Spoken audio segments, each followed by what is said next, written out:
This question before. Isn't the Bible just a bunch of fairy tales? Hi, I'm Chris, and I'm the day-to-day apologist. Welcome to part 4 of this answer to the question. Now, if you haven't had a chance, make sure you go back to parts 1, 2, and 3, where I focused the Old Testament and broke it down to see if it could be, in fact, trusted. And if it was trusted, then perhaps the fairy tales are not fairy tales. Perhaps they really did happen. Now, when people are making comments about fairy tales in the New Testament, they're talking about Jesus' resurrection, they're talking about his ability to heal, they're talking about the disciples' ability to drive demons out of people, angels appearing before Roman soldiers and women and things like that. So we have to focus in the New Testament gospel section. Because as Paul said, if Christ did not die and resurrect, then everything we believe is a lie. So if you're someone who doesn't believe in the Bible, you have to prove to the world that Jesus didn't die and didn't resurrect.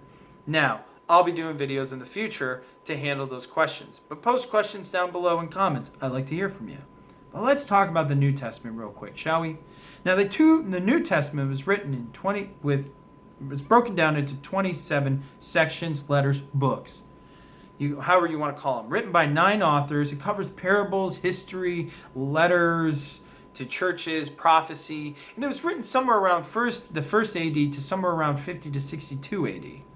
Now, the manuscripts of the copy of the original stuff, because we don't have the original manuscripts of the Old Testament or the New Testament. In fact, most written things of their time and before we don't have.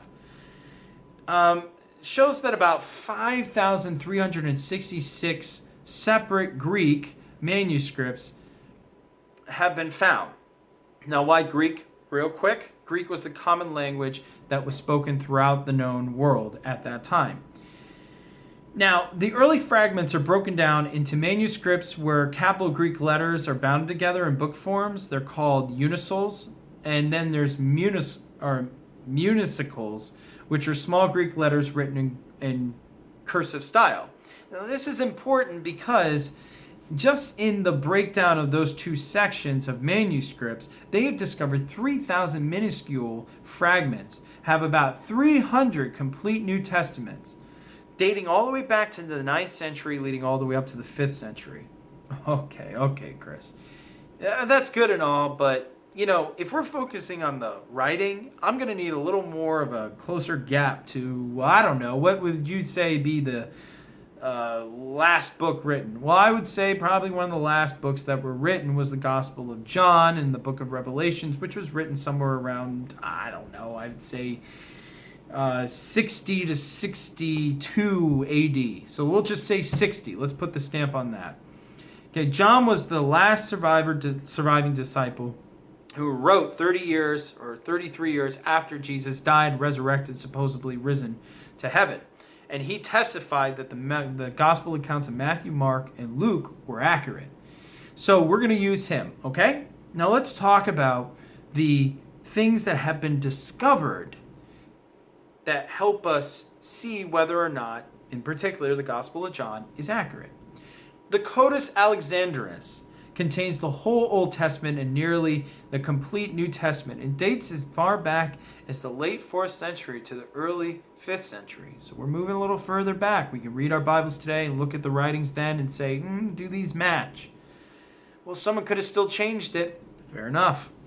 How about the Bodmer Papyri II collection, which was announced in 1956 as being discovered, that had the first 14 chapters of the Gospel of John, and as much as the last 7 chapters. It dates somewhere around AD 200 or even earlier.